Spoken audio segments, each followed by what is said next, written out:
Hello everyone, nk'ibisanzwe mwageze kuri channel twige icyongereza. Muri ya gahunda yacu yo guca agasuzuguro rero, uyu munsi turarebera hamwe interuro 20 ukenera gukoresha mu buzima bwawe bwa buri munsi. 20 sentences, 20 essential sentences that we can use in our daily life. Ni utarakora subscribe kuri channel niho uzamenyera icyongereza kandi mu buryo bworoshye. Kora subscribe.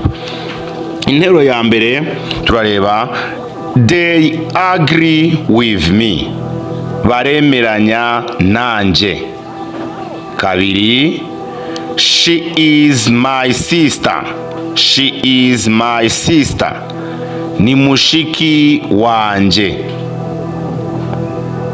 Gatatu, this is Mary, this is Mary, uyu ni Maria. Kane, I have bad news, I have bad news, mfite amakuru mabi. Gatanu, I am so excited, I am so excited, ndishimye cyane.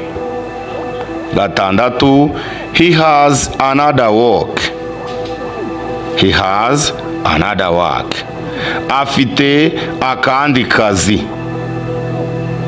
You are my best friend, you are my best friend, uri inshuti yanje.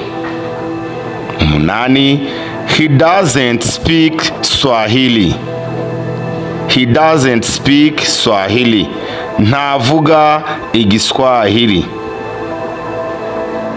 Icyenda, Bob doesn't like juice, Bob doesn't like juice, Bobe ntakunda ji. Icumi, I don't know, simbizi. 11, we don't know him, ntabwo tumuzi, we don't know him, ntabwo tumuzi. 12, they don't like rabbit, ntibakunda urukwavu, they don't like rabbit. 13, it does not cost much, it does not cost much, ntigihenze.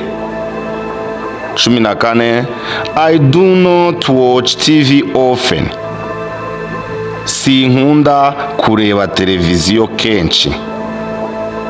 15, I am able to answer, I am able to answer, nshobora gusubiza.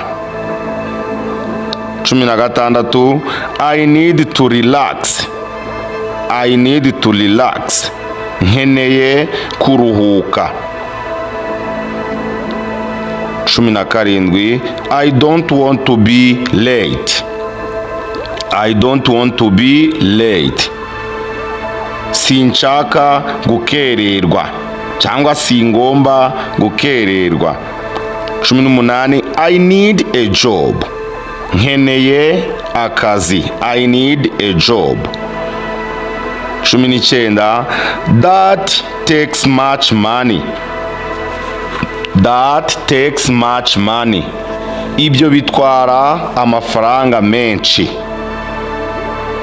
20, he lives in Rwanda, atuye mu Rwanda.